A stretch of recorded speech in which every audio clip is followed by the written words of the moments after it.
Welcome back. Let me see how you guys are doing in here. Yay, Jay's in here. So glad to see that you're in here. We have Hollywood God. Dinah's in here. Hi, Dinah.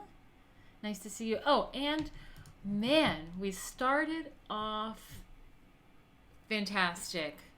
We have a super chat already from CL Hubbard, who I haven't seen in a while, and he said, sorry for my absence, not sure how long I can stay, but thank you for all you do. Oh, thank you. I think what he means by that is stuff like this chat that we're having today, Philosophies of Art and Beauty, things like that, because CL Hubbard is a fantastic artist. Please drop a link to the Instagram, and you can see his little profile picture on the YouTube is this like torso, and it's a drawing of his. Actually, it's so great. I love all the artists and interesting people that we have in this chat. It's so fun. Glad you guys are here. Oh, hi Blake, nice to see that you're in here too. You said ooh, art stream. Well, it's kind of like a whatever stream, but yeah, we're having some chit chats about art and beauty today. And Blake is a dancer, and I'm so jealous that you're having rehearsal. So jealous. I miss dancing so much. Rick is in here. Hey. Pubovo. Hi, Martina. Kisses from Croatia. Oh, awesome. Hey. Okay, so yeah, there. Thank you, Stephen Porex. He linked the Instagram for, I think CL Hubbard. That's what I think that's what that is. Yeah, there it is. Yeah, that's CL Hubbard's Instagram. Go guys, go check him out. I love sharing other amazing artists and spreading around all of this stuff in art and culture. Gotta spread it around, so check it out and share. Anyway, so yesterday I didn't make it back into the city on time. I was upstate visiting family for my weekend. I don't stream Friday or Saturday because I figure that's not really a good streaming day because people are probably going out and doing things. I think one time I tried streaming on a Friday or Saturday and I was not impressed, and I was shocked that my viewers actually go out. Because honestly, I don't go out if I don't have to. Like if I'm not working or performing or something, I'm not going out for the most part. Oh, okay, great, CL. Yeah, I hope, Hubbard, I hope that you do come around more often. We miss ya. But yeah, so my weekend is like Friday, Saturday, and I went upstate, visit family, and did some stuff, and then I didn't get the ride back down to the city early enough yesterday. So I didn't do etiquette stream yesterday, and I may make up for it by streaming perhaps Saturday afternoon, maybe when people are just like kind of like Saturday morning cartoon type thing, just kind of maybe have a little etiquette chit chat on a Saturday evening, you know, when you're sleeping in and before you go out or something. So yeah, I think I might just replace the day because I can't afford to just be taking days off. But this $30 is an awesome start to this chat for making up for yesterday for now. I do need to hit this. This needs to hit like 60% today. So let's see if we can do that. If you want to help hit that, a goal I think today is 60%. That would be great. And you do that by going to this link, streamlabs.com/Martina Markota TV, and that's how you can help this thing get to 60 today. That would be fantastic. Thank you. But yeah, so yesterday was supposed to be etiquette, and today is the Omnia in Unum Day, which means all in one, which was my way in Latin. It means all in one, and that was my way of just representing a whatever kind of day. We can chit chat about whatever. The first day we had this day, we talked about simps versus chivalry, because there's this whole concept of simps going on online, and that's kind of being a catch-all, and to even include chivalry to that. And I think there's a difference between simps and chivalry, and we went over those differences. Check out that video. But today, and then the second time, we did the importance of art in culture. And today, I don't know, unless you guys have some other topic you want to talk about, and we can bring up some sort of like Twitter topic or any bullshit topic today, feel free. This is more of an interacting, fun chit-chat day with you guys. So whatever you want to talk about, we can. And I figured, so when I was upstate, my brother showed me this book. Well, my brother's girlfriend showed me this book, and she let me take it, and she was telling me about it, and it's this big thick book. I love a nice big thick book. Yeah, and it's called Philosophy. It's a really big glare. Yeah, that is so bright. This light is so bright. Philosophies of Art and Beauty, selected readings and aesthetics from Plato to Heidegger. And then there's that. So I think that's really interesting. Philosophies of Art and Beauty. I mean, that's pretty much on brand for my kind of content and Lady Alchemy kind of content. It's art and beauty. Selected readings in aesthetics. I mean, aesthetics. Love that word. That's totally my brand as well, from Plato to Heidegger. So that is really cool. because it kind of just that's everything I'm all about: art, beauty, aesthetics, philosophy. Cool. This is the kind of stuff that I think that we need to be discussing more often and having conversations about, and encouraging, instead of the same old bitching and complaining about men or women or whatever Alexandria Ocasio-Cortez is doing or something. We can be spreading this kind of literature and thinking around. And so, there's selected readings basically from all these different philosophers, and it would be just really interesting to kind of see what this book is about and go through it. And, I'm sorry to have to read aloud again on our bullshit chit chat day, so unless we have some more super chats or questions coming in, I mean, this is just going to be what I'm going to be going to be referencing. If there's nothing that we have to talk about, I'll be following that, reading some things. And what we've been doing lately is, so far, because this is the new year, new streaming this month situation, so every day has kind of been a lot of intros, and once we get past this week, we're gonna start getting into a flow of some really cool little lessons every day. But right now it's a lot of intros, and I didn't want to be like looking down the whole time reading out the book, so I found just like a sample PDF online for the book, and there's a link in the description. I'll post a link in the chat as well if you guys are interested. There's a link to buy the book on Amazon, Kindle, whatever.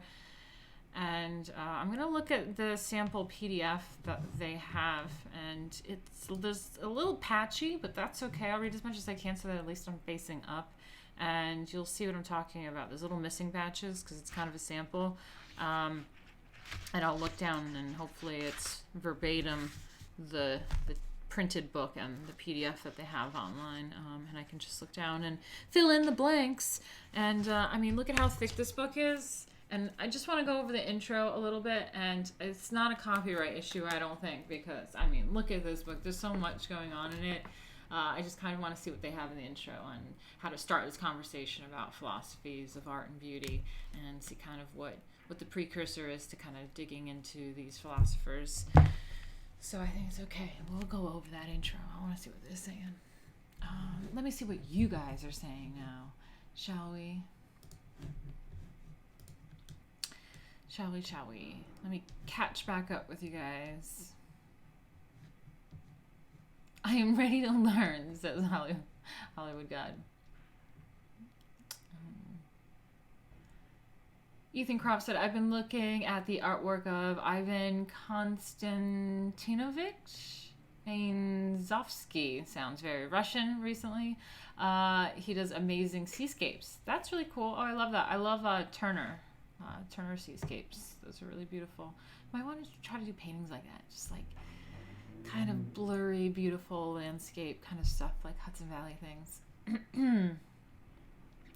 Okay, Deflating Atheism. He said, that cover is not aesthetic. And he said that because of this rainbow on the cover. And I've addressed this in my Instagram, actually, when someone mentioned, God, it is noisy out there. When someone mentioned the rainbow, and I said, nah, homos actually stole the rainbow from... it's in the Bible and shit. It was meant to show God's presence after the flood. It's in Noah's Ark and stuff like that. There's a lot of biblical references, and the rainbow means something, and it was the homos that took it fairly recently. So, no, fuck that. Rainbows are still okay. Don't be anti-rainbow, but, I get it. I get what you're saying. Let's talk nude art. Actually, infinity, that is a topic that I did have in mind for these little chit chats. Art and the nude. So I just made a note just to make sure I don't forget, but that was a day that I wanted to kind of chit chat on a Monday. It's something that I wrote about. It's on my website. I wrote about it years ago, like 2016 or something, about art and the nude, because of doing burlesque and stuff and being conservative, I kind of went over some of these concepts. Am I done with the cooking videos? No, I am not done with the cooking videos. My next upstate adventure, I will make sure I film in my mom's kitchen, and I also have some Silo olive oil, which is some Croatian olive oil that someone sent me, so I have to make sure that I use it and promote it and have it in some videos, and I really need to do some cooking videos. But my mom has a lovely kitchen, so I want to do it there. Saturday morning hangover pajama party. Yeah, exactly. That's what we're going to do this Saturday. All right, guys? Okay, so let's get into it. Yes, Croatian olive oil, Eduardo. Sounds fancy. It is. It's kind of expensive, but that makes it better. I love that. All right, let's bring up what I have. Shall we? Shall we? Hold on. Sorry, I'm so bad. I need an assistant to help me do things like this transition. Boom.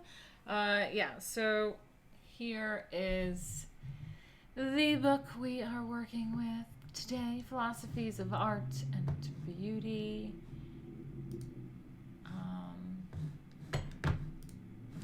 This is on Amazon, and you have... Oop, hold on one second. I have to do something.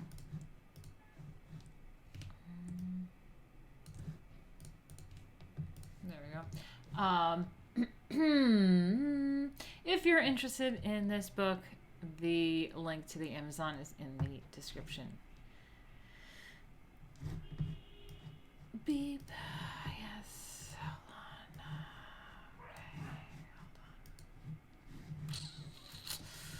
on. But let's get back to this, which is the PDF. You guys can see that, right? Okay, we're good.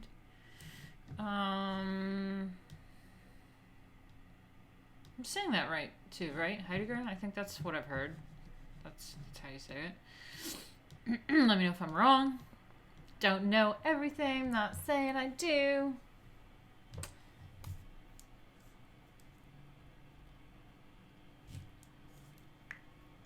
Let's check out this contents thought. Like, let's just see what kind of things are in this book and what conversations that there is to be had.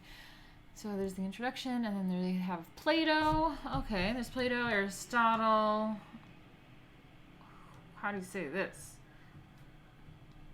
Plotinus, Augustine, Marsilio Ficino,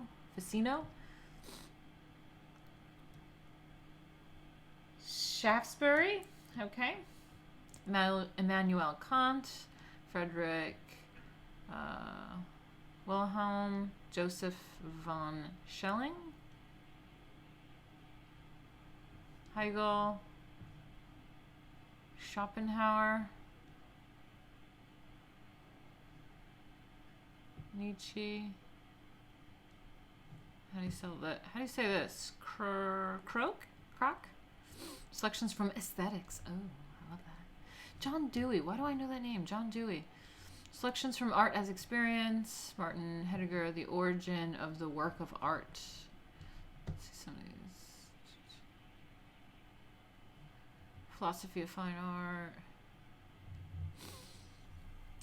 System of Transcendental Idealism.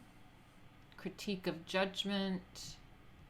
Characteristics of Men, Manners, Opinions, Times. Ooh, that sounds really interesting, because that's, you know, we have our etiquette day, so we love some manners and morals mixed in with art and men and opinions. That sounds fantastic.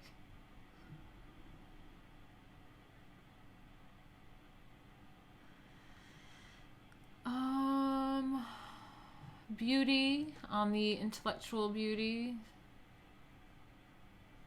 Multiplicity of the ideal form, nature, contemplation, and the one. Ooh.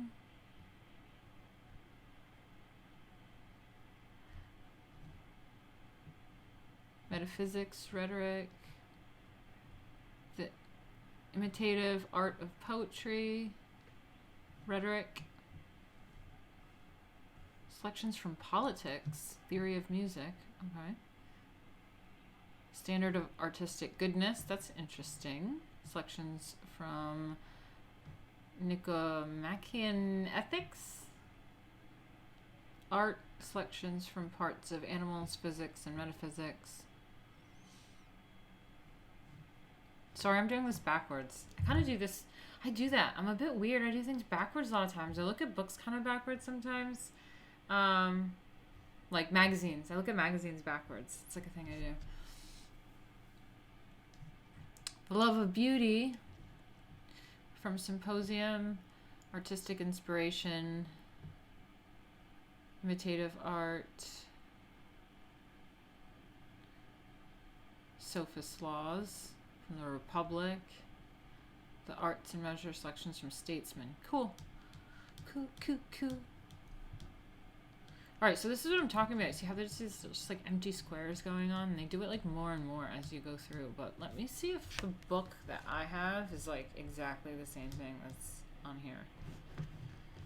Let's see. Let me check in on you guys real quick too.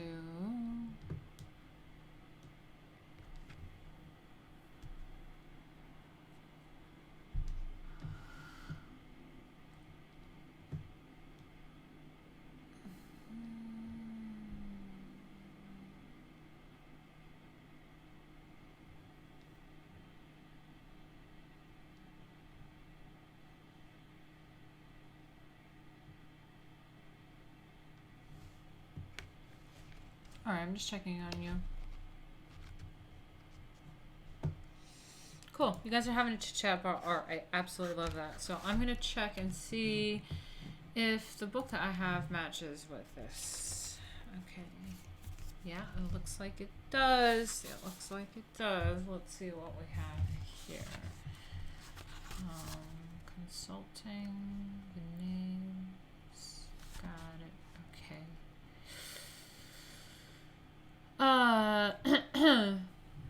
This anthology begins with Plato and concludes with Heidegger, a span of some 2,200 years.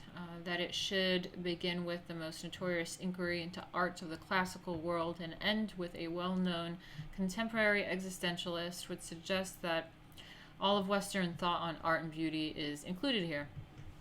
But it will be immediately evident on consulting the table of contents that the inclusions are few, and that the names, while mostly familiar, but a small selection from a much larger company. While the philosophy of art and beauty is as old as philosophy and as new as the present, it has not always been a dominant philosophical interest. It comes to the forefront of philosophical thought and then recedes. And that's true, because that's how I feel. It's like we don't really like think about it often either in our like little political sphere, if we want to talk philosophy type shit.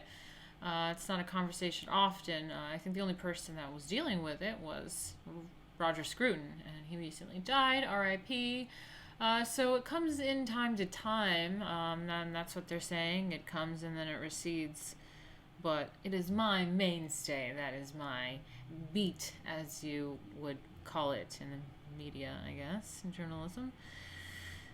When it comes to the forefront in philosophical thought, and then it recedes, only to be brought up forth once more as the leading theme. Though this collection, we can see how it has been developed and transformed through the years, how it reflects the temper of an age and provides leading ideas for artists, critics, and the society of nurtures and the society that nurtures art. For philosophies of art and beauty as are various as the philosophies of human conduct, politics, science, history, and ultimately reality that have been the chief work of the human mind throughout our history. And that's exactly also why for one of our chat topics about the importance of art in culture, and this is exactly it, even the philosophy of art and beauty is really important for culture and human history. Beyond our natural desire to understand the human activity of the making and enjoyment of art, there is a profound motive and primitive need behind philosophies of art. A powerful analogy immediately comes to men when they think about themselves and the universe they inhabit. The maker of the universe and the objects he makes are like the human maker and his artifact. The order and harmony of the cosmos are like the beauty of art. Exactly. The order of the cosmos are like the beauty of art. Somehow man participates in the ordering of the universe and his power to make and to respond to art objects. Thus, early philosophies of art and beauty are intermixed with cosmological inquiries, and it is only relatively late in the development of philosophy that the philosophy of art can be thought of as distinct from ontology and theology. The greatest philosophies of art, then, are part of broader inquiries into man and nature. To a reader familiar with writings in aesthetics and philosophy of art, our selections may appear strangely overweighted in the direction of idealism and the high German metaphysics of the late 18th and early 19th centuries. There is good reason for this. Our selections have to do with aesthetics as a brand of philosophy. Sorry, that was really annoying. I'm just going to wait for that for a second and check in on you guys. I hate that. Oh, hey, Steinbot. Steinbot's in here. Cool, cool.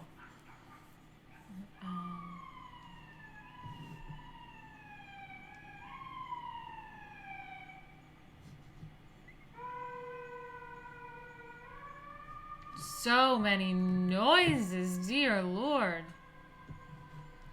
Okay, anyway. Where were we? There's good reason for this.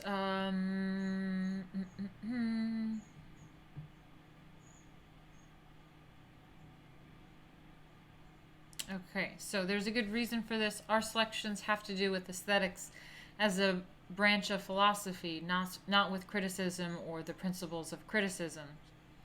In a philosophy of art or in philosophical aesthetics, more generally speaking, beauty and art are understood in terms of essential philosophical ideas, while philosophy itself is taken to be at least in part constituted by aesthetic reflection. Thus, the great philosophies of art have interpreted beauty and art in metaphysical terms as a natural expression of the belief that philosophy is born in the aspiration towards an understanding of the beautiful. Yeah, okay. Thus, the great philosophies of art have interpreted beauty and art in metaphysical terms as a natural expression of the belief that philosophy is born in the aspiration toward the understanding of the beautiful. That was a lot of words to just say, yeah, philosophy is about understanding beauty. I don't know how to say this. How do I say his name? The Croce. Croc? I'm going to call him Croc. Croak. Has said, from this character of aesthetics, it follows that its history cannot be separated from that of philosophy at large, from which aesthetics receives light and guidance and gives back light and guidance in its return. However, not all philosophers and not all forms of philosophy give equal weight to aesthetics and the philosophy of art, hence the historically spotty and discontinuous character of the selections. For reasons that may become apparent, certain periods, for example the 18th and 19th centuries, placed philosophy of art at the center of philosophical speculation. That's interesting. So 18th and early 19th century philosophy talked about beauty a lot.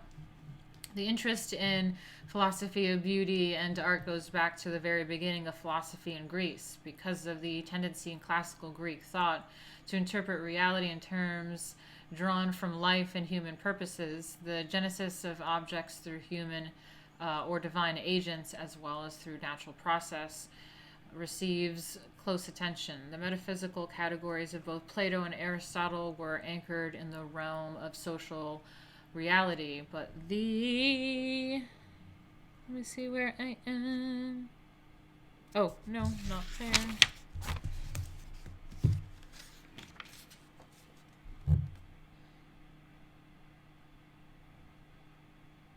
Plato and Aristotle were anchored in the realm of social reality, but the Platonic separation of the social and the ideal opened the way for the ultimately mystical speculations of Neoplatonism.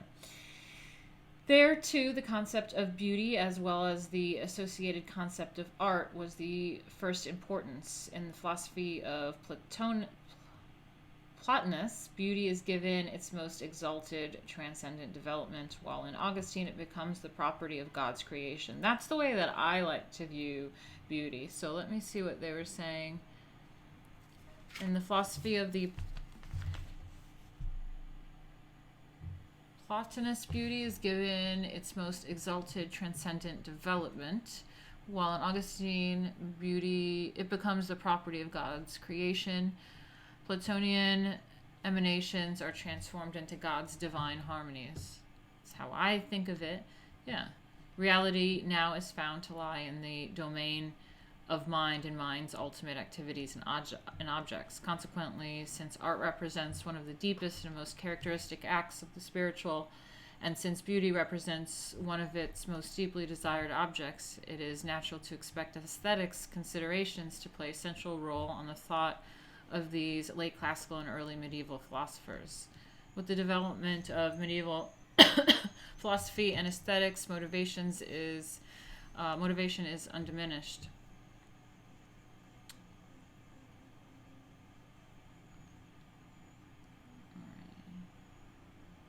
But the analogies and problems shift from the constructive and metaphysical to the logical and theological.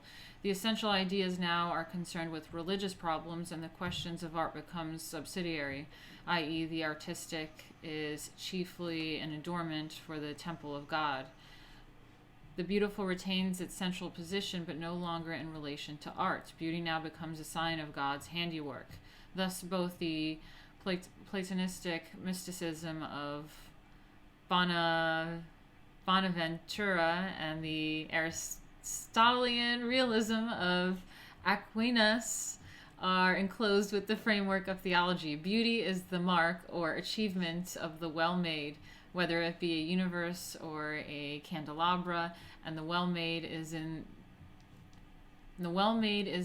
imitation of an idea in the mind of the creator. Thus, one of the central questions raised by St. Augustine's uncertainty about the classical literary and philosophical contributions to the culture of our world is finally resolved in showing that a justification can be given for human art and the human... Is this making sense? I know I'm terrible at reading, but I'm trying.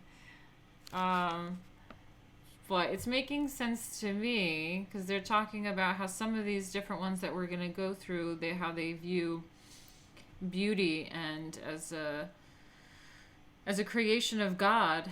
And then from what I took of this, they were saying that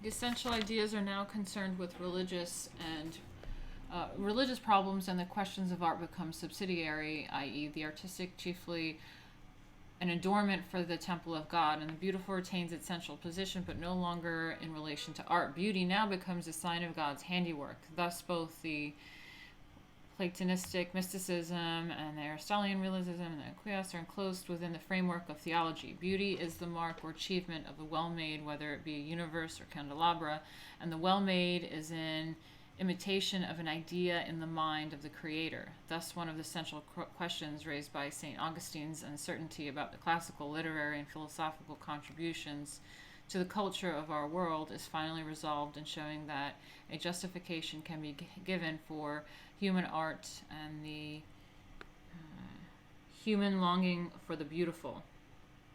That's it. See, there we go. Needed that little piece of the puzzle, too, for it to make sense. Yeah, there is a human longing for things to be beautiful. And I've mentioned this, too, in some tweets or whatever, because, like, I understand that, like, there can be an obsession with beauty. Like, it can go too far. and it can become vanity, right? And then you get all your face plumped up with all sorts of injections, and you're obsessed with plastic surgery, and it's like fake, and everything's like fake, fake, fake. That's not beauty. Like, we're talking about godly beauty, like something that is just naturally made by God, just like beauty, the essence of beauty, and not just like purely fake beauty. That's not like true beauty or godly beauty at all.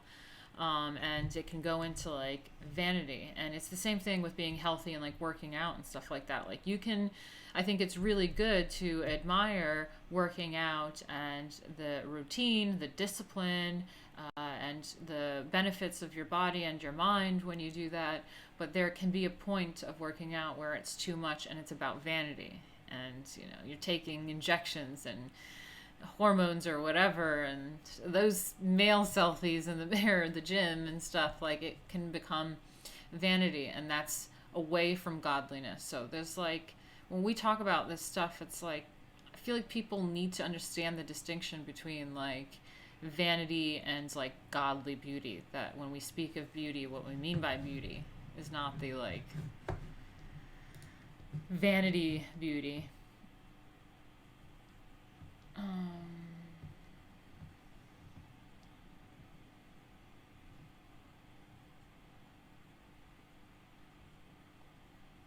Okay. I'm just checking in on you guys. Steinbot, hey, I'm so glad you're in here. He says, what will likely happen with aesthetics is that first we will get a theorist who can bind the right together politically, and then theory will follow in the wake. I hope so. I hope so.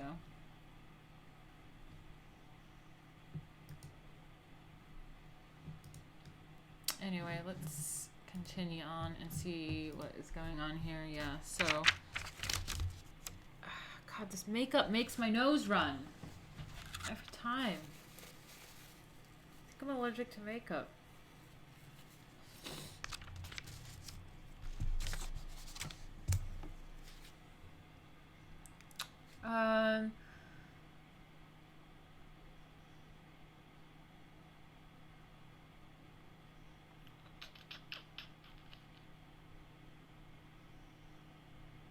Where am I?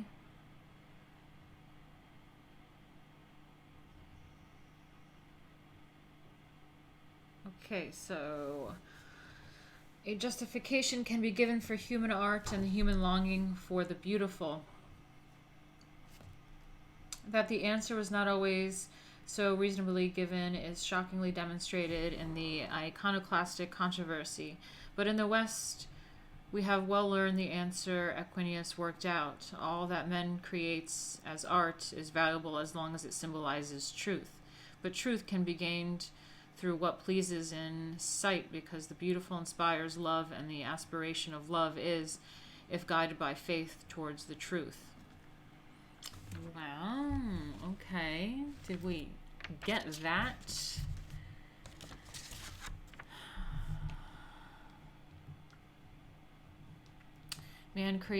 What man creates as art is valuable so long as it symbolizes truth. But truth can be gained through what pleases in sight, because the beautiful inspires love, and inspiration of love is, if guided by faith, towards truth. While the concept of faith has changed since Aquinas wrote, the assumption that art and truth are intimately related has remained. But Aquinas still treats the philosophy of art as essentially a theological issue. Huh. So yeah, the philosophy of art as a theological issue. Yeah, and I've done videos about this with like the relationship of like beauty and like why the left hates beauty, and this is Roger Scruton's whole thing of the cult of ugliness and how beauty is tied to godliness. And it's just interesting that these philosophers have also like that's full on their philosophies, and we can explore that concept, because I felt like that was a bit taboo to say anyway, because people are like, how dare you? But it is true. It's like a sunset or a flower. I mean, there's beauty in the world and there's ugliness in the world, but this beauty shows God. Yeah, it shows the essence of God and his touch on things.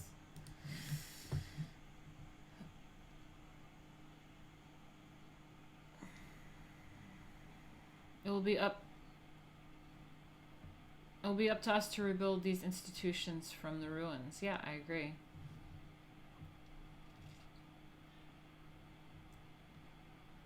Mm.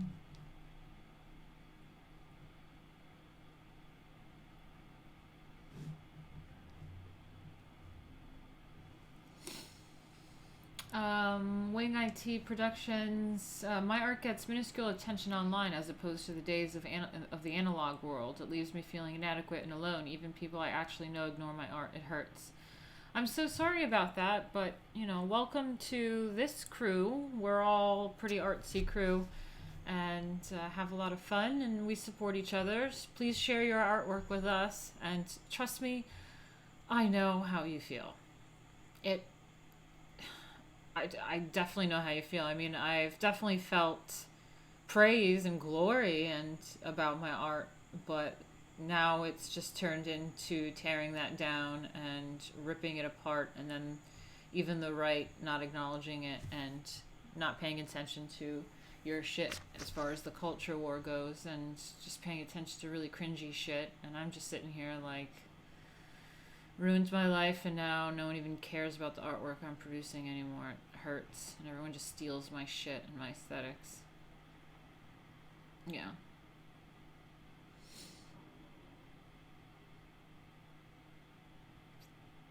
All right, Eduardo. See you later. Yeah, I hope you check in later, and streaming every day. So I'll see you later. I'll see you tomorrow. But yes, Wing IT Productions. Wing It Productions. I don't know how you say it, but please share your social media. We'll help and support. I'd love to check it out. And right now we don't have a movement that anybody wants to explicitly endorse. Yeah, I know.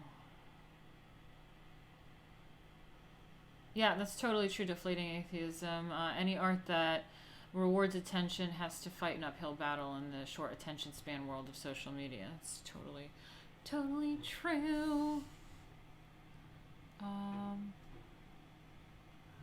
Yeah, please share your link. Please share it. I'd love to see it. I just want to support and chill.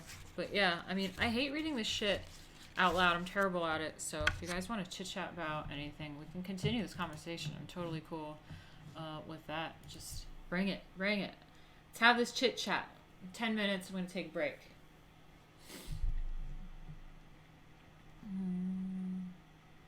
We can produce cultural shock like Joker, though.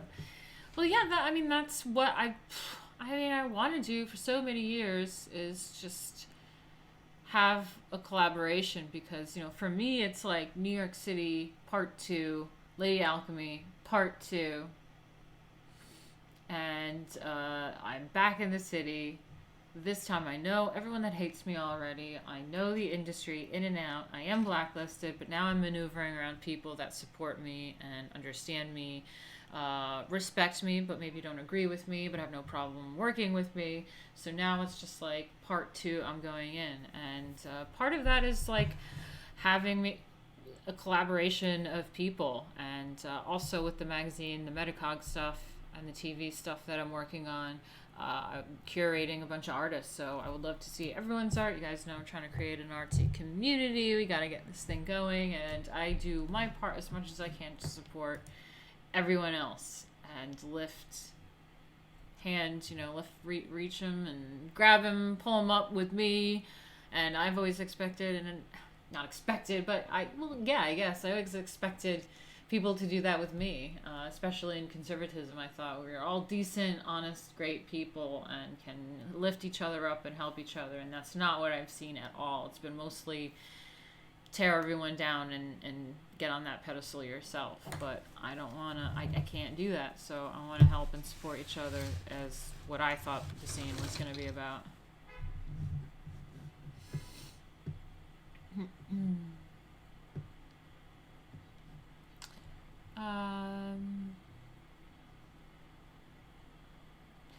response to this, I keep making longer ambient music pieces. Well, that's cool. Please send me.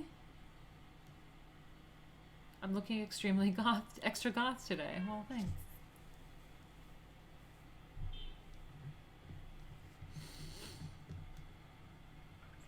Fuck Google too. Hey, what's up? He gave $5. He said cool and is laughing. Okay, I forget what that's for. Can we post links in the chat? Actually, you're right. I don't think we can. But if you can communicate with someone with a wrench, maybe I should start allowing links again. Once conservatives become king of the hill again, we prove that we can be dicks as anyone else. Yeah, that's true.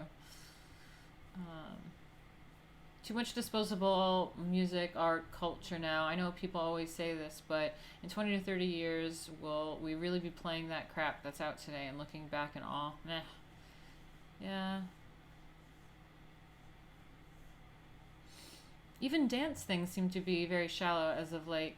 Yeah, I mean, what do you mean by that? In my world, I mean, I'm sure dancing is a little bit different. You did the whole, I think you do the contemporary kind of stuff, theater stuff. I did there's the burlesque scene, then there's like the nightlife scene, the club kid scene, and then there's like a bit of the cirque world and the event entertainment industry. So contortionists, magicians, various sorts of different entertainment. I kind of got lumped in with them. Clowns and shit. But that world is very artsy and very strange. A lot of the cirque, I think, are more conservative, actually, because the cirque people tend to not talk about politics, and it's usually leftists that are very loud and talk about all the time, like in public, and that everyone just automatically agrees with them. And conservatives are a bit more hush-hush about it, which means they're, you can tell they're conservative. But also, cirque people, it's like their skill is like very vigorous. It's a lot of training. They do it, they train, they work really hard, and that's kind of a conservative trait. And it's also passed down. It's a family tradition kind of thing. It's just everything about it seems a bit conservative, and I get the impression that they're more conservative. But everyone else in the weird artsy nightlife, club kids, the LGBT scene, everything super lefty, super feminist, burlesque.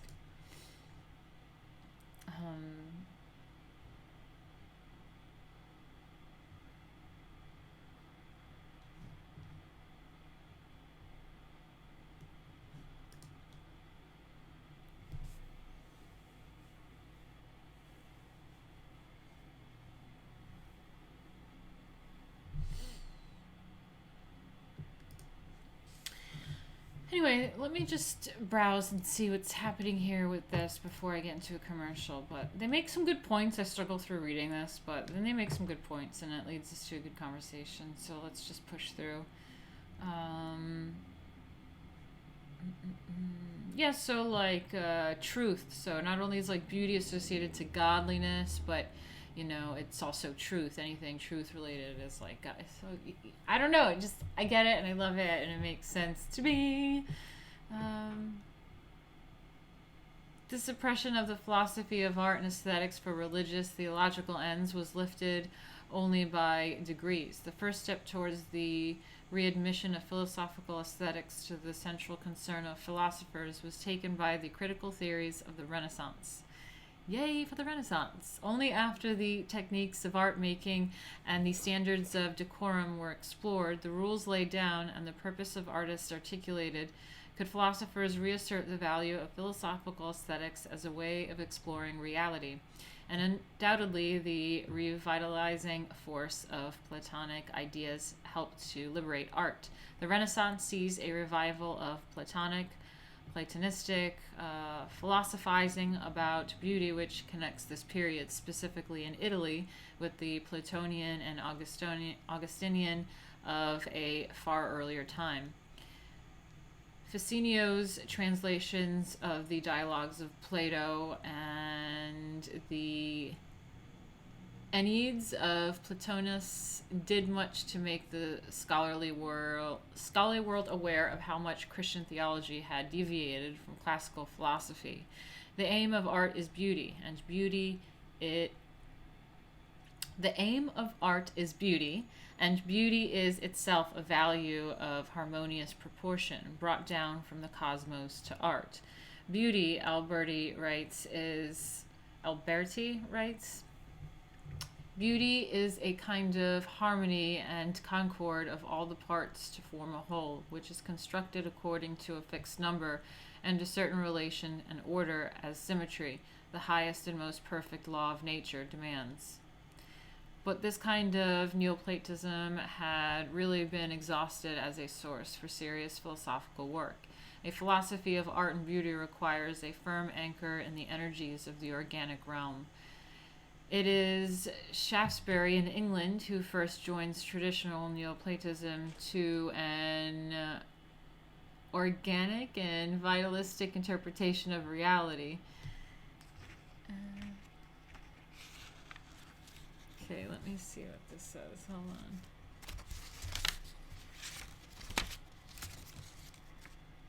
Neoplatism. It is Shaftesbury in England who first joins traditional Neoplatism to an organic and vitalistic interpretation of reality. It is probably no exaggeration to attribute to Shaftesbury the original of all modern philosophies of art. That's interesting. So I should get familiar with that name a bit more. I have to ask Jack how to say that. Is that Shaftesbury? Shaftesbury? Oh, God. These freaking British names, I swear to God. So, yeah, I mean, they're attributing the origin of all modern philosophies of beauty, of art, to this guy. I think that would be a good note to make about who is this person and investigating a little bit more. And that's what I did when I found Scruton, was just looking up art and beauty stuff and conservative things and coming across people and reading their works and just getting into these concepts and philosophies. It's what you got to do. Just dig in and educate yourself. Too many passing ambulances and police cars for ASMR. Oh my God, I'm so sorry. Oh, Steven's British. Yeah, he's helping me sound that out. Shaft, yes. Okay. Blake, you get out of here. He's going for rehearsal. Bye-bye. God, I don't even know what we talked about. I think we just bullshitted, but I hope that was fun for him. He seems cool. He's a dancer, contemporary dancer, like theater stuff. It's really cool. I have a Discord of writers I can connect you to. Yeah, I would love that. That would be really cool. Hit me up. I think we're friends in Discord. All right, well, it's an hour in, and I'm going to have my break. So chill, guys. We'll just chit-chat a little bit more about this book, about art and philosophies of beauty. But don't forget, I have to reach 60% today. So hit up streamlabs.com/Martina Markota TV to make sure that I can continue to keep streaming and do this stuff. So help me out. Thank you.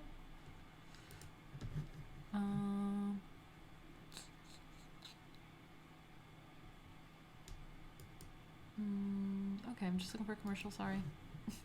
Bye.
All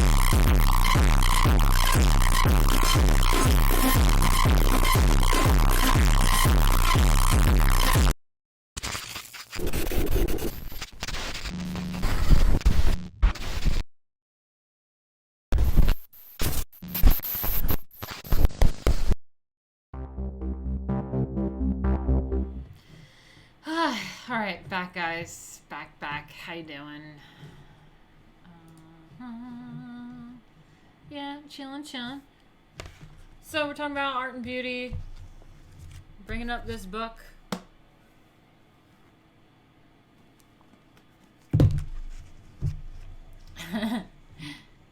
You too. You guys look away for a second. Shit happens.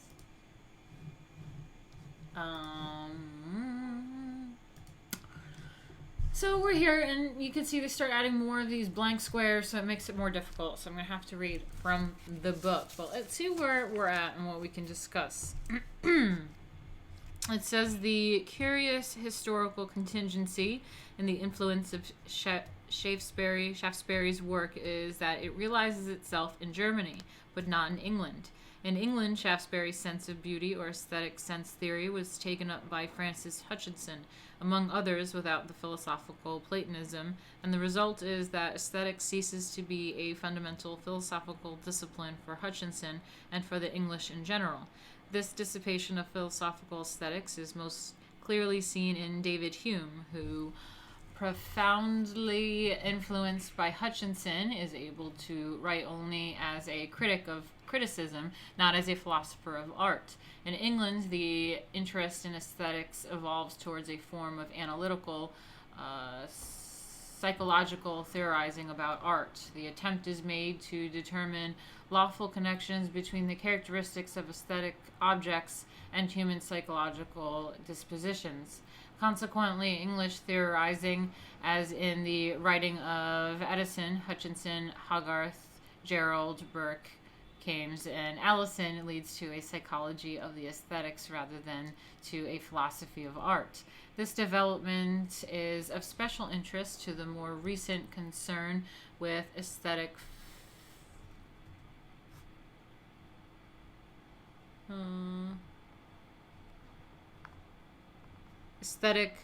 phenomenology. The only deviation from this tradition in England is found in the work of Collingwood, who derives his philosophy from Croke. On the contingent, especially in Germany, Shaftesbury's writing had a profound effect. Shaftesbury's Neoplatonism, together with the Leibnizian interpretation of the universe in vitalistic and spiritualistic terms, provided the historical preconditions for growth in Germany of aesthetics as a fundamental philosophical discipline. In Germany, the placing of art in the very center of philosophical concerns does not occur immediately. For Baumgarten, what a name. For Baumgarten, who wrote the first systematic treatise on aesthetics and indeed coined the term aesthetics from the Greek aesthesis, the study of aesthetic forms, a lower level counterpart to logic. Whoa, hold on a second. In Germany, the placing of art in the very center of philosophical concerns does not occur immediately. Okay? For Baumgarten, who wrote the first systematic treatise on aesthetic and indeed coined the term aesthetic from the Greek aesthesis, whoa, we have to look at this guy, Baumgarten, and he wrote the first treatise on aesthetics and coined the word. Aesthetics, the godfather of aesthetics. Oh my god, let me just look him up real quick. Baumgarten, kind of love that name.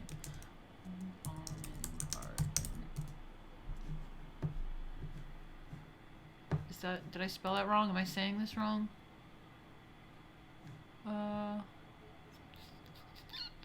Where am I? Baumgarten, not Baumgarten. Baumgarten.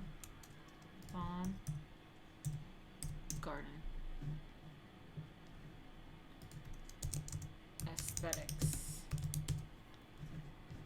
I'm still spelling it wrong. I am so dyslexic when it comes to shit. Gottlieb. Baumgarten. German philosopher.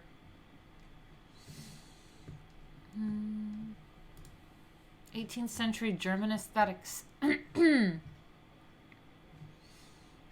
This didn't receive its name until 1735. When 21-year-old philosopher Alex Gottlieb Baumgarten, I mean, come on, that is a cool fucking name. Alexander Gottlieb Baumgarten. The science of what is sensed and imagined.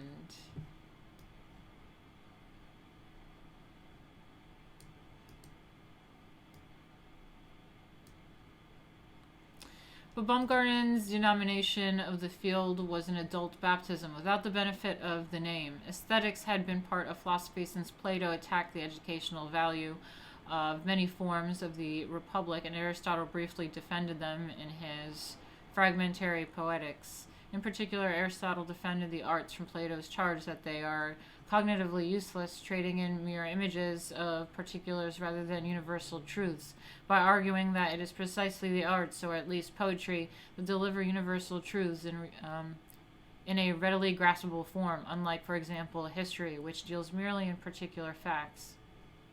And if experience of the arts can reveal important moral truths, then it can be important to the development of morality and other pole of Plato's doubts. Well, that's interesting.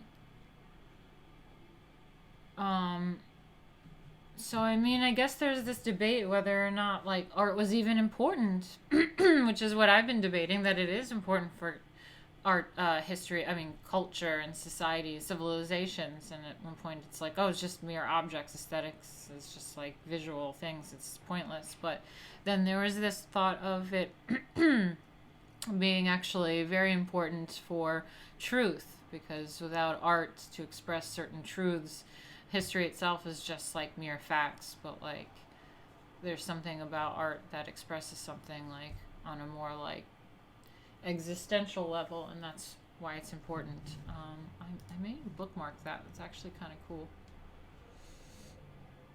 I'm gonna bookmark this.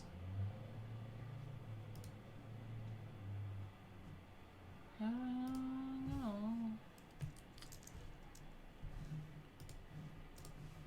Alright. Let me check in on you guys, see how we're doing.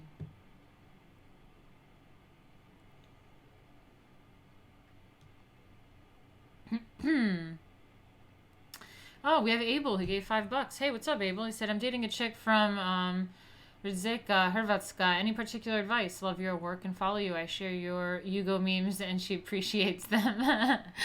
That's awesome. Cool. Tell her Takusti. Shtaiti. Any particular advice? I don't know. I don't know. I mean, are you in America? You gave $5. You seeing a chick abroad? I can have advice for dating abroad, for sure. And thank you so much for following my work and liking my stuff. I feel really underrated oftentimes, and it's really nice to get people that appreciate me doing what I'm doing.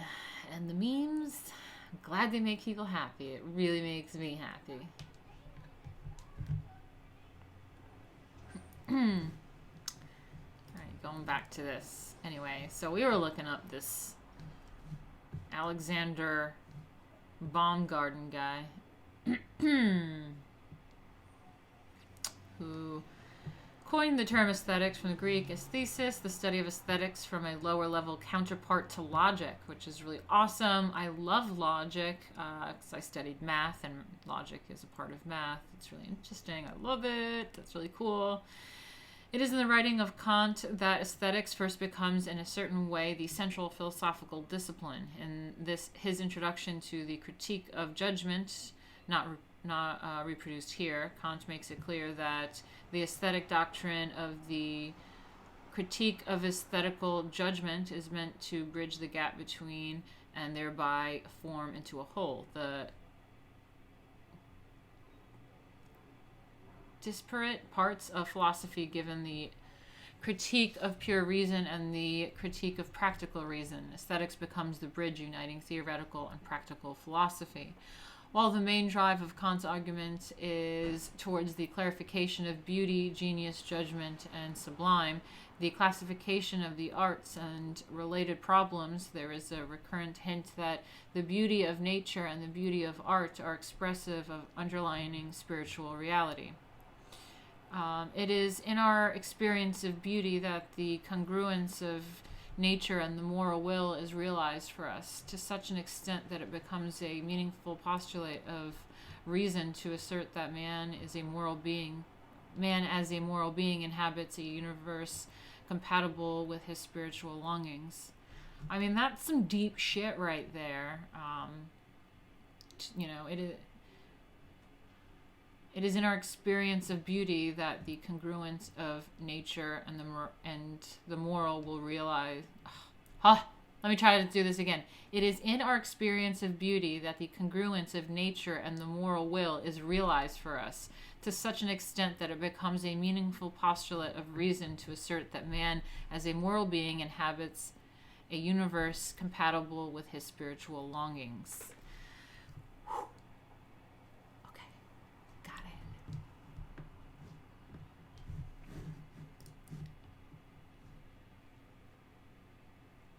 Even descriptions of Kant use too many words. I know. Sometimes it's just so crazy to read. Just came in to say hi. Check your emails. Oh, okay, I will. I didn't notice I got anything. I will check. But yeah, sorry about this. Just reading philosophy is just a bunch of gobbledygook, but you have to make sense of it, so it's fun to kind of hash it out with you guys. Okay, so I'm going to need this for a second.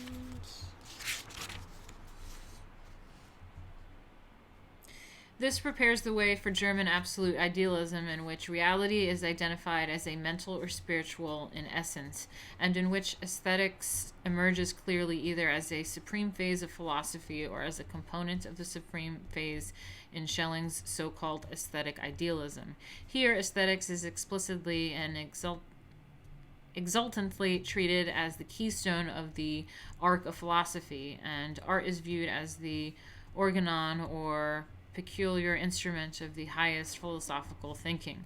For Hegel, who learned much and borrowed heavily from Schelling, art becomes one of the three phases of absolute spirit, the first or immediate stage in which spirit ultimately achieves its own self-consciousness. Deep. That's pretty deep. From there, spirit realizes itself in religion and philosophy. This celebration of art as revelatory of a spiritual reality and as itself the highest point of human creative energy had a profound effect on what we call romanticism. Let me get to this again. The celebration of art as revelatory of a spiritual reality and as itself the high point of human creative energy and had a profound effect on what we call romanticism. I mean, that's pretty deep too for explaining the importance of art and culture. I mean, it has a connection to spirituality, and this higher point of creativity has a profound effect on romanticism in general. Indeed, romanticism in art is the counterpart of absolute idealism in philosophy, and in it can be discovered more directly than we realize the setting of our own artistic values, but not of our own philosophy, which has, at least in the Anglo-Saxon countries, become realistic, naturalistic, positivistic. Consequently, in England and in the United States, art has received a far lower rating from philosophy and no longer provides material for central philosophical speculation. Excuse me. In the UK and the United States, art has received far lower rating from philosophy and no longer provides philosophical significance to philosophical speculation. Well, not in my world, okay? In Brooklyn, in New York, United States, the philosophy of art is indeed important for speculation.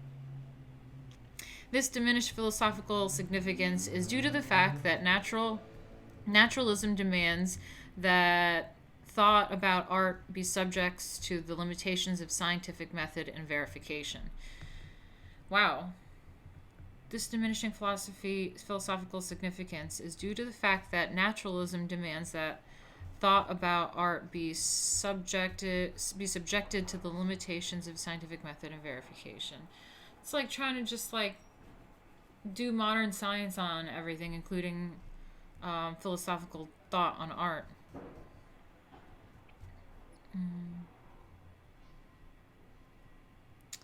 Political naturalism, such as socialist realism, demands that art become subject to a social critique. Positivism tends to see art as a valuable only insofar as it is instrumental, utilitarian, or expressive of non cognitive needs. Art therefore ceases to be revelatory of reality. Consequently, it loses philosophical dignity. So hold on a second. Let's like back this up for a second. So it's talking about what is this socialism shit in here? Political naturalism, such as socialist realism, demands that art becomes subject to a social critique. I mean, that's generally what cultural Marxism is about. It's like critical theory is birthed from cultural Marxism and the whole Frankfurt School thing. So that makes sense because socialism is definitely critical theory, criticizing modern everything. It's just being critical. It's an entire point of view and courses and way of thinking of just criticizing everything. So that makes sense. Socialist realism demands that art becomes subject to a social critique. So social critique. And it's just like, basically that's what's going on. We went over those like art courses at Yale. It's like everything is this like social critique, this lens of art through like a native, no, not like, I don't know, what do they call black people nowadays? What's the right person of color or some shit? Like some social critique is like what all of these Yale classes are. It's such bullshit. No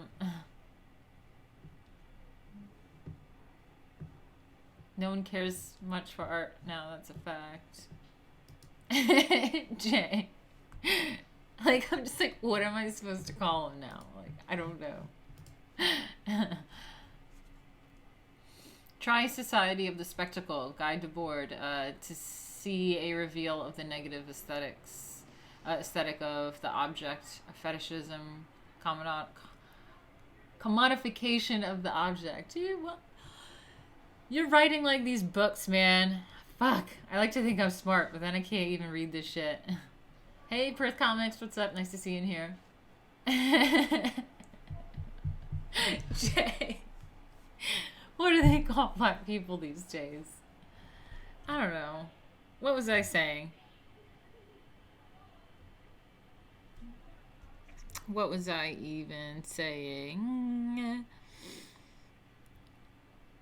Oh yeah, the social critiques of the socialist realism. Positivism tends to see art as a valuable only insofar as it is instrumental, utilitarian, or expressive of non-cognitive needs. Okay. Damn. Love to have a discussion on that sentence.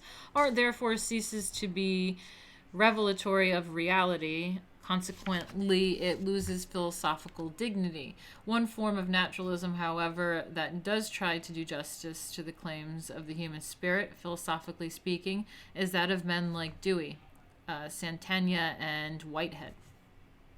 Let me change this for you guys. Hold on. Sorry.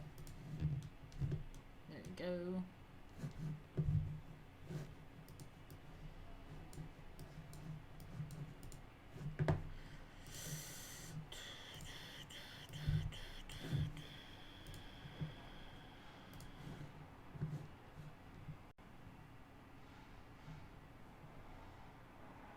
My pronunciation is very good. Thank you.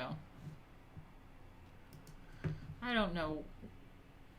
I don't think I'm perfect, but yeah, I think that my accent and pronunciation is pretty decent. Northeast doesn't have any particular accent.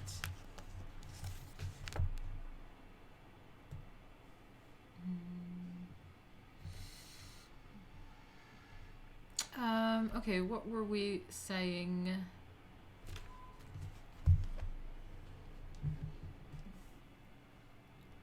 they can update it every week just so they can tell who is and isn't woke in regards to like what they call black people nowadays.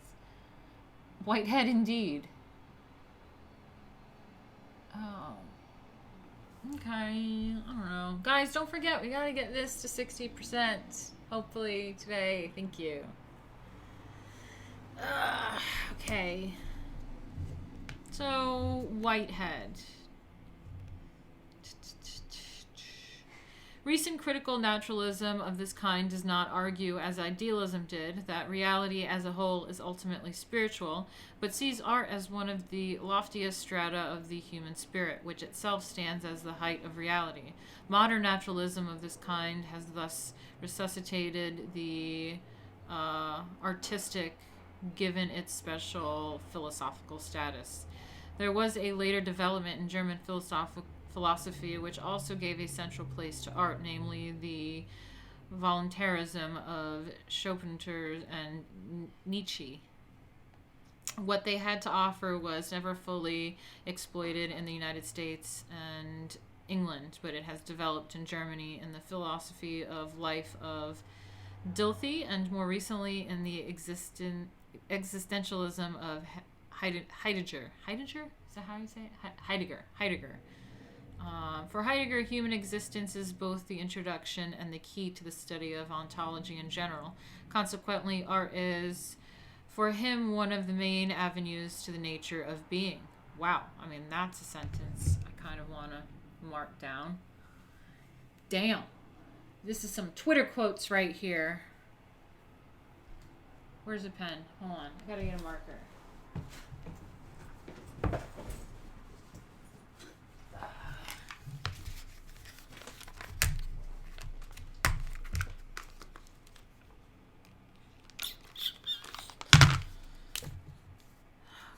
See, where was this?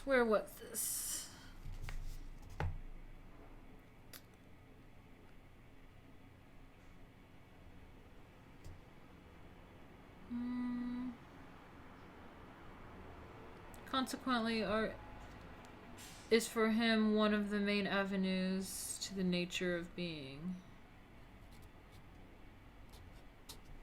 Okay.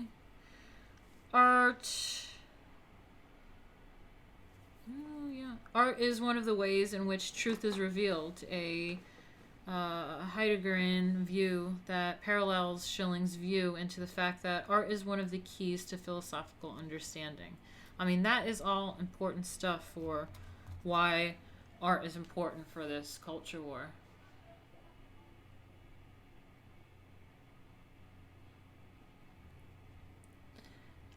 So I'm going to say that again. Consequently, arts is for him one of the main avenues to the nature of being. Art is one of the ways in which truth is revealed. I mean, art is one of the ways in which truth is revealed. Boom. Cool. That's a cool quote. It's a cool tweet. It's a cool thing to talk about.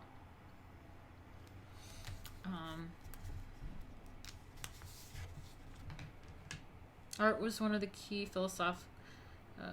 Art is one of the keys to philosophical understanding. The immediate philosophic scene reveals a number of fresh and possibly significant contributions to the philosophy of art. Analytic philosophy, a dominant philosophical mode in England and in the United States, has begun to recognize aesthetic judgment and the aesthetic uses of language as important linguistic phenomena. Without aspiring to a complete philosophy of art, indeed, analytic philosophy rejects philosophies of as conscious aims of philosophic method. This recent movement recognizes the aesthetic use of language as demanding the same careful analysis that has been accorded the scientific and ethical uses of language. Whether this will culminate in a philosophy of art is too early to say. Analytic philosophers have drawn considerably from the formalist analysis of language that we were common. Oh, sorry, hold on. I'm so terrible at this. Hate it. Okay. Analytic. Yeah, we're still on this page. Okay, let's get back into this. Where was this? Analytic philosophers have drawn considerably from the foremost analysis of language that were common in the field of Slavic linguistics, from the new critics of the United States and England, and from logicians whose interests lay in the syntactic structure of language, but none of these streams of thought has grown to the size of power that would make a philosophy of art possible. Another contemporary development that has much to contribute towards a philosophical philosophy of art is psychoanalysis in both its Freudian and Jungerian forms. Carl Jung. So that's cool. Here there are accounts of how symbols are formed and how they function, and the philosophy of creativity and the philosophical mechanisms whereby art is produced and responded to. That's also really interesting that I might want to highlight because, we talk about alchemy, and inner alchemy has a lot of like Carl Jung stuff. Carl Jung has a lot of like inner alchemy stuff and symbols and all that stuff. So alchemy and art and politics, it's all just coming together in this little thing. So what was that?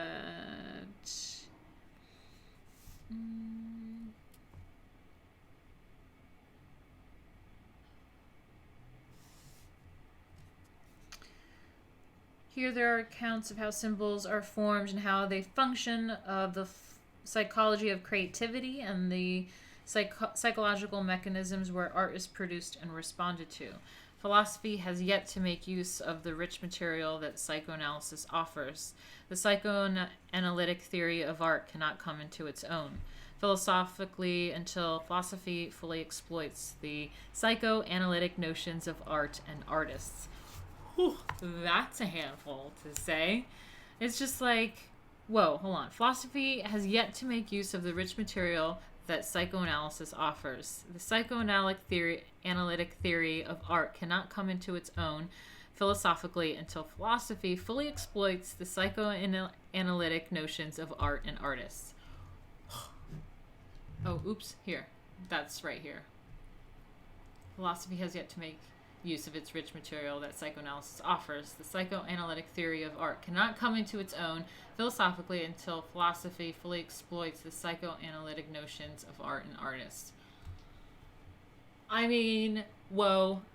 You guys can hash that out if you want and make sense of that sent paragraph, but I think it's just important, even if it's just a handful to say or hear, because that's how we develop our vocabulary and our language, is through reading and even listening to reading. So whatever, that whole crazy sentence still is beneficial for us to hear.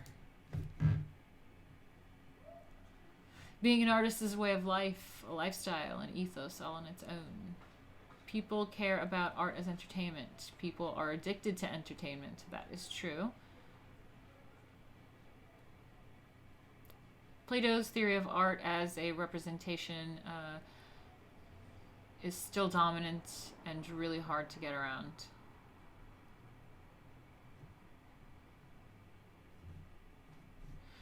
Freudianism and Jungism, I don't know how to say that, are interesting sources to draw from, but they are both based on reduced views of art as subsidiary to something else. True.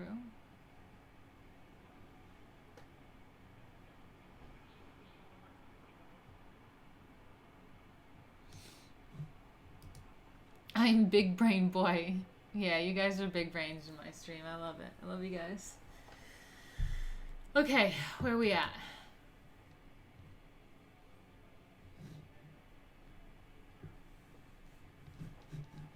Philosophies of art.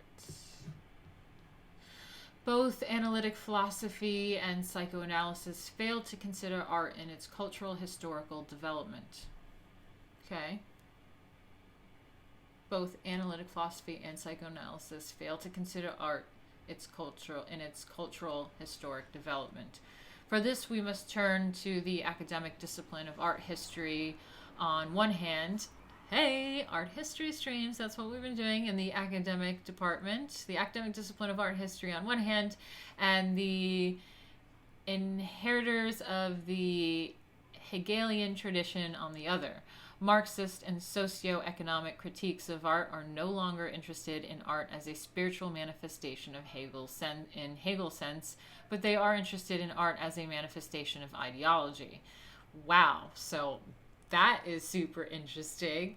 So basically, socialist, Marxist, and socioeconomic critiques of art aren't interested in art as a spiritual thing, as a spiritual manifestation, because, of course, they don't like religion or spirituality. They like to take you out of that, and they like to just have you focus purely on the state, and so they take you out of the spiritual element connection of art that art has, and has it focused on ideology, which is interesting because that's what all these artists in New York City and shit are doing, is turning every piece of artwork into some ideological spiel, which is exactly what we've been bitching about. And you know what? And we've also been bitching about this. Jay understands this. We've been bitching about this with like the Joy Villa types, who also make their artwork about ideology. And see, this is so interesting. Oh my god, I wish Blake was here actually. But this is exactly what the difference is that I thought I was trying to make sense of my artwork ideologically, and it does, but really what mine artwork is connected to spirituality. My art is a spiritual thing. A lot of my stuff is like really religious looking kind of things, and halos and all that thing, and talk about beauty as like the divine. Like I love everything as like divine. That's how I want to be portray my artwork, as like this divine spirit, this other outerworldly feminine figure. So it's interesting. And also in my my bio on my Lady Alchemy website, lady-alchemy.com, mine is uniting the truth with the beautiful. That's my whole slogan for Lady Alchemy. So it's interesting. It's all making sense because I view artwork and my artwork as a religious, spiritual kind of connection, and these Marxists, these leftists, actually view art as ideological, and that is totally true. And I think that's also the problem with the right-wing art, is that it's ideological. It's not about God or something bigger, this connection that is spiritual or deeper, like just love or whatever it is. It's their artwork's ideological. It's not spiritual. Wow. Big brain moment right there. I might have to just stop and write that down. Yeah, ideology never came to mind when I first saw your stuff. People believe Marxism because they think anything that's boring must be true.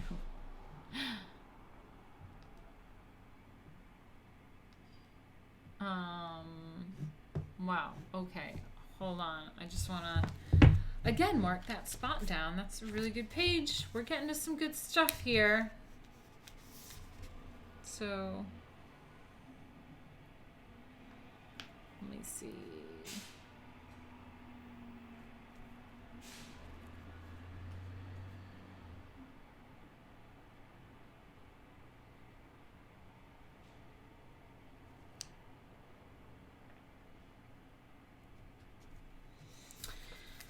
Okay, where are we at? Because the left propose the destruction of the Platonic forms.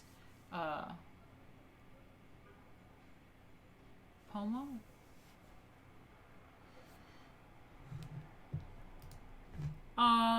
What was I gonna say? Okay, guess we're back to this.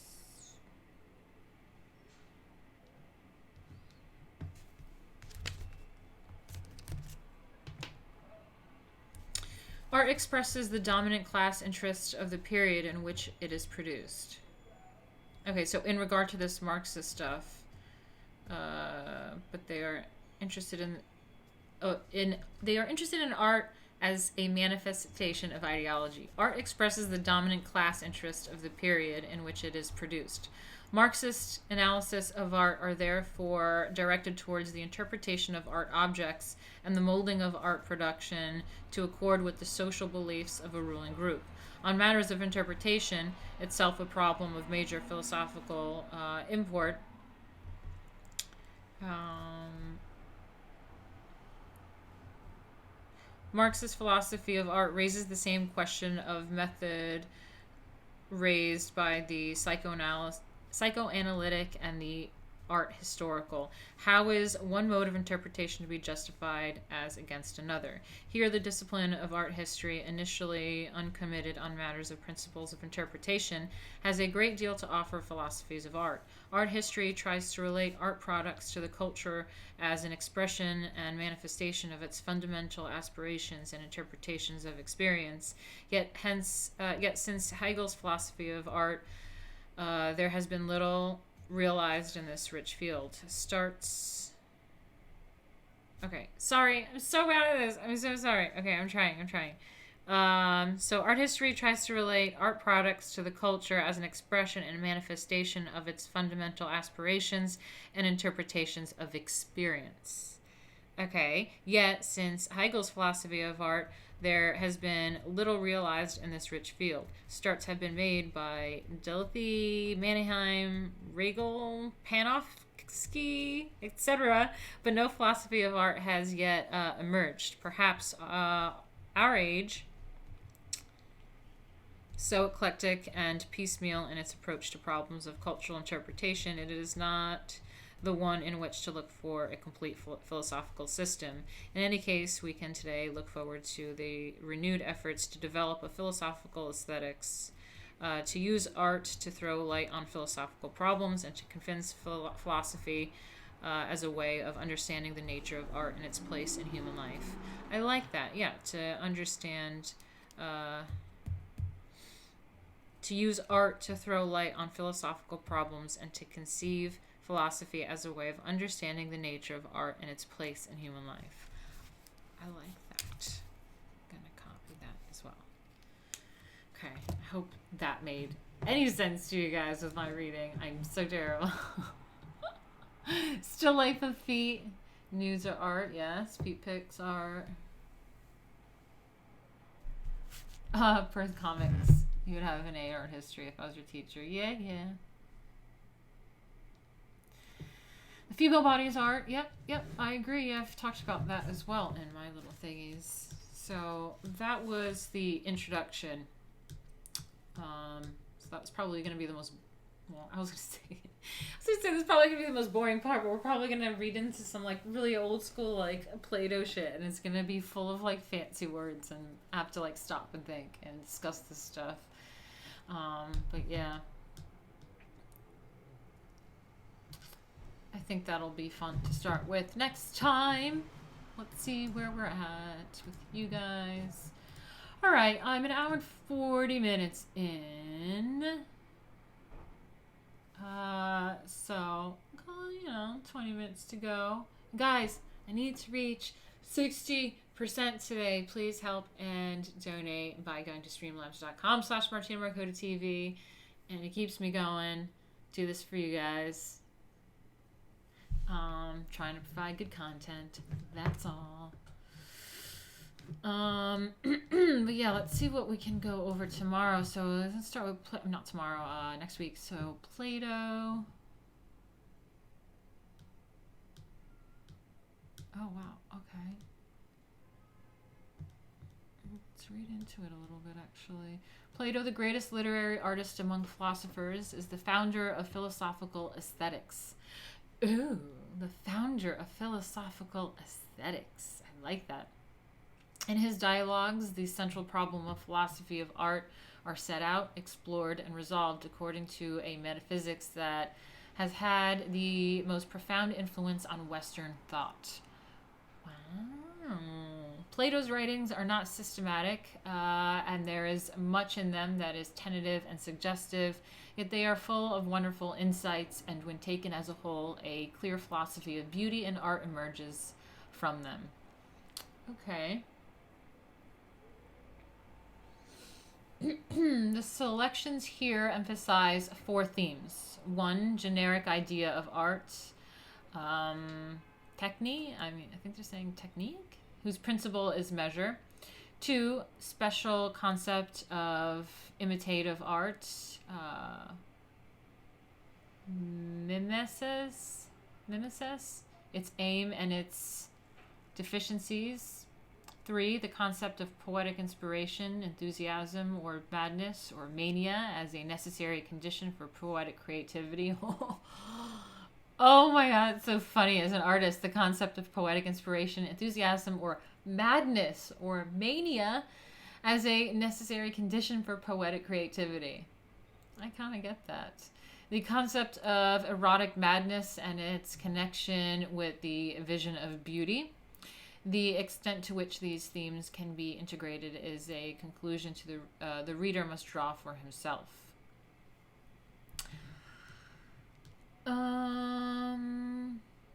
Art, conceived generally as techne, presuppose a knowing and a making, knowing the end to be aimed at and the best means for achieving that end. When a maker commands his art, he can judge the excellence of his products according to his insight into proportion and measure. Fundamentally, then the artist must, if he is to work well, know the nature of measure, metron. Basic to any one art is the art of measure, without which there can be no art at all. For to know the proper length of a speech, the proper proportion of a painting, the proper distribution of functions in a society, the proper organization of language in a poem, is to command the art of measurement. Measure, for Plato, embraces the principles of the good and the beautiful, and in the terms, the principles of taste as well. Oh my god, I love that. Fuck yeah. Oh, oops. Oh my god. I absolutely love that. I could just like read that a few times. But basically, where are we at? What was that? Okay, yeah. So they talk about art with measurement and having like this art and this mastery of measurement, and it's so true. It's like how long a speech should be, the proper proportions for things, the proper distribution of things in functions in a society, the length. I mean, measurement is really important. That's so interesting. That's very, very true. And it's the same goes for like, let's say my art, my aesthetics is like the measurement of a song for a performance is really important. It depends. If it's too short, it can be awkward. And if it's too long, it can be awkward. It depends on the vibe. It depends on what the venue is, what the crowd is going to be, what the hour of night or day it's going to be. And so the art is understanding this measurement. And I love that. I never thought about that before, this concept of measurement.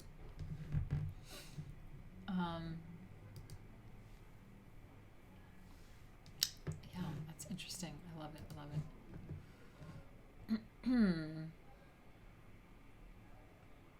Measure for Plato embraces the principles of the good and the beautiful, and in our terms, the principle of taste as well. Oh my god, I love it. Taste. We talk about taste in etiquette as well. Having good taste. I just love that.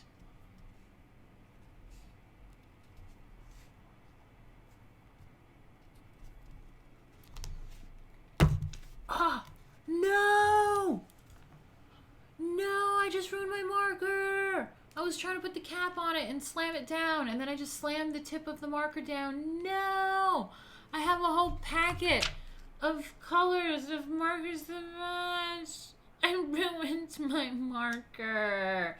That's okay. It was like $1 something at the 99-cent store, but it's an awesome pack. Now what do I do? Because it's just one color I need to replace. Damn it. Fuck. I didn't mean to do that. Fuck. I'm mad about that now. Totally mad about that.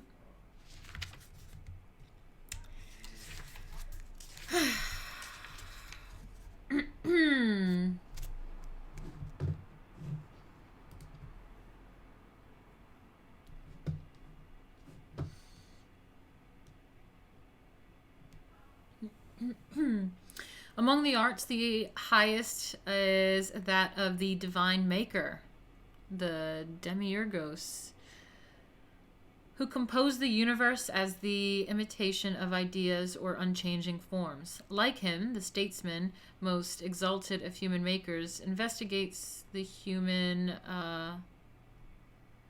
envisages, not investigates, totally changes the meaning of this, envisages. Like him, the statesman, the most exalted of human makers, envisages the human community according to the ideas of justice, the good, courage, temperance, and the beautiful. Within the state of various arts are practiced likewise as imitations of an external order of existence, but the literary artist or the plastic artist, unlike the demiurgos and the statesman, may fail to know the ultimate reality and instead present the mere appearance of perceivable nature. Therefore, his art comes under the critical purview of the ruling statesman, who exercises his legislative art in controlling the production and uses of what we today would call the fine arts. Love the fine arts. While Plato distributes the writer of dramas and would deny him a chorus, he sees an important role for the other literary arts as long as they are controlled by the vision of education which the philosopher possesses. There must be true imitation, like likeness, and not false imitation. As Plato says in the Sophist, the determination of what is fit and what is unfit imitation depends upon the moral ends of the polis. 3. Yet there is something in imitative art that is different from and not reducible to techne. The poet is inspired, a winged holy thing, filled with the power of the divine, hence mad in a noble way, for above ordinary knowledge and consciousness. It is this possession which enables him to achieve the authentically artistic that is more than techne. Conscious, rational intellect cannot reduce this to a rule, nor can the man who commands techne raise himself to the genuinely poetic without divine assistance. So basically, you can't fake it. You can't fake this like divine possession to achieve this like genuine artistic place. This poetic madness is but one of 4 types of madness: prophetic, initiatory, poetic, and erotic. Such madness relates men to the gods and to the beauty of the eternal realm they inhabit. The vision of the beautiful described in the symposium is possible only through the erotic longing of the lover, who is driven by the needs of his soul to contemplate the unchanging form of beauty. Poetic madness relates to the poet, to his muse. Erotic madness relates to the individual, to his special divinity with its special form of beauty.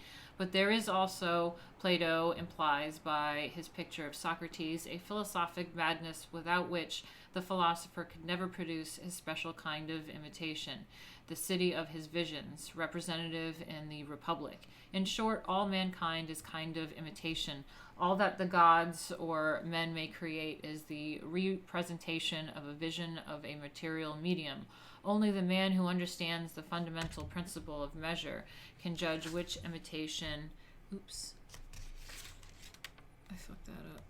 Can judge which imitation... can judge which imitations are worthy, which debased. The arts of literature and painting are therefore properly subordinate to a generic principle of judgment, and the needs of human community control the divine inspirations of art. And the needs of human community control the divine inspirations of art. I like that too. The arts and measure. I love this whole concept of measurement and proportion. I absolutely love that. I don't know if anything I'm saying is making sense to you guys right now.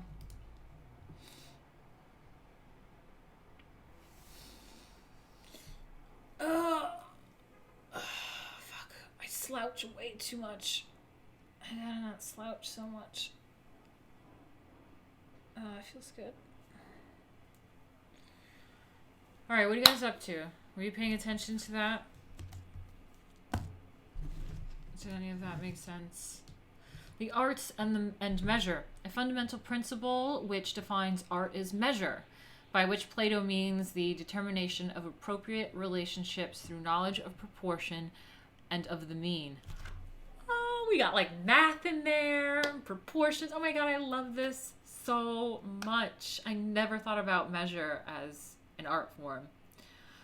From Statesman, stranger, let us begin by considering the whole nature of excess and defect.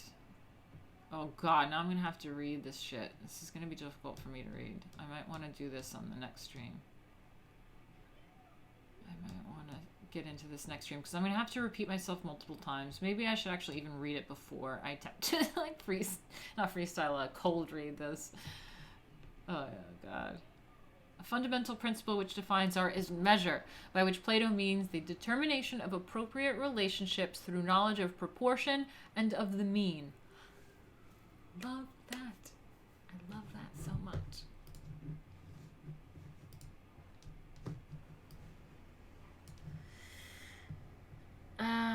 You guys are not talking much, and I'm about to get out of here soon. But, oh shit, what happened?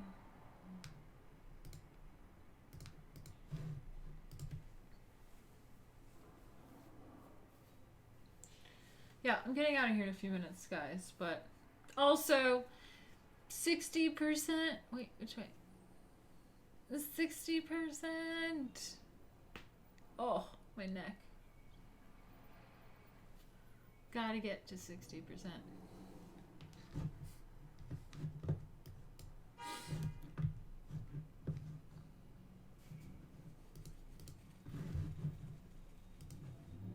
All right, I'll take any questions and comments now. I'm doing pretty good with the streaming stuff. Not bad. Thanks, Jay. I'm trying. I think it'll get better once we get into a flow, and the more that I read, the better that I'll get at reading. So we'll have more discussions once a lot of this stuff, we start really getting through it. We'll exercise our brain, because your brain is a muscle, remember? So we'll exercise our brain with all these like thinking and concepts and stuff. So yeah. I will take any questions and comments. I have like 3 minutes left, so we'll just chit chat in the stream. How's the comic coming along? Yes, it's coming along. I'm really horrified by how late it is, but if you check out some of my other streams and updates, I had to let go of my artist because it's been a year and he wasn't delivering, and I wasn't happy with what he was delivering, which wasn't much, but I wasn't happy with what he was, so I had to hire another artist all the way this late and rewrite the script and do a lot of work, and my artist is now storyboarding the entire script, which is something I was trying to get my initial artist to do a year late, and he said that that's not the way it works. So this new artist is storyboarding everything right now, and it's coming along, and once it's storyboarded, he's like, it'll come along much faster once I have everything put down. Yeah. So it's coming along, and I'm really excited about it. And I know I like really fucked up financially. I fucked up like time-wise and with production and everything. But I genuinely think it was all for the better, because now my book is going to be really, really good. I'm very excited about it. I think the story is so good. It'll really catch on in the comic book industry. And I think book two will be better for me, because I'll be able to now have a proper team and not waste as much money, and it'll get done. Yeah, it's gonna be really good. Weldon's been talking to me. He messaged me yesterday, and he's like, I'm storyboarding through everything. I was like, you're the pro, whatever. And he's just so lighthearted about it. He like laughs when I say that. I'm like, it's true. He's like, we'll see. I'm like, you are. Look into Deleuze's writing on creativity. He lays out reification traps that Western thinking has been falling into for the past 2,000 years and opens new paths for creation. That's cool. Yeah, I'm going to screen cap that and look into it because I have a lot of stuff to talk about if I'm streaming every day. Do gaming. No, I don't game. I haven't gamed in a few decades. I don't do that. I'm not a gamer. Oh god, why am I always like frizz central? I even put like oil in my hair after I showered to make it less frizzy, and it's still frizzy. Difference in Repetition is the book. Oh, cool, cool.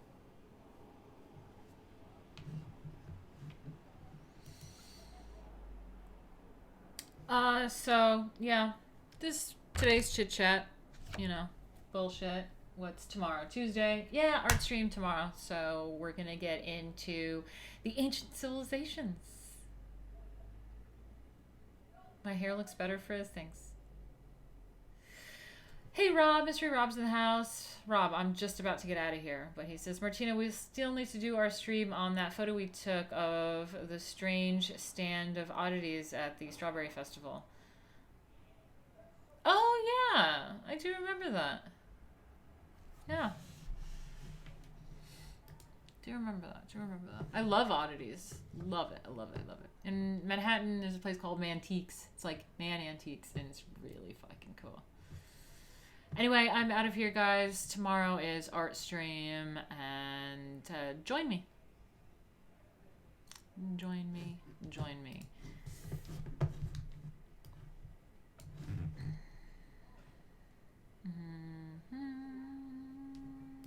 Okay. See you tomorrow. Bye, guys.